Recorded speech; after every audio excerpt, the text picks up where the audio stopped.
म बालेन्द्र शाह नेपालको सार्वभौम सत्ता र राजकीय सत्ता नेपालको सार्वभौम सत्ता र राजकीय सत्ता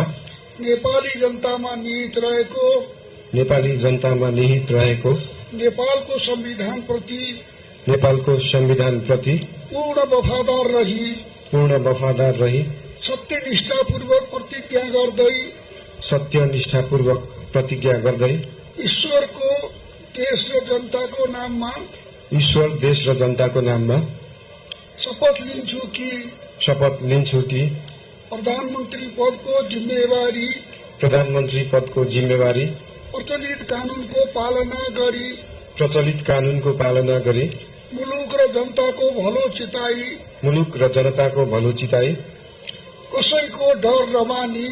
कसैको डर नमानी पक्षपात नगरी पूर्वाग्रह वा खराब भावना नलिई ईमानदारीका साथ गर्नेछु र आफ्नो कर्तव्य पालनको सिलसिलामा आफूलाई जानकारीमा आएको कुरा म पदमा बहाल रहँदा वा नरहँदा जुनसुकै अवस्थामा पनि प्रचलित कानूनको पालना गर्दा बाहेक अरू अवस्थामा कुनै किसिमबाट पनि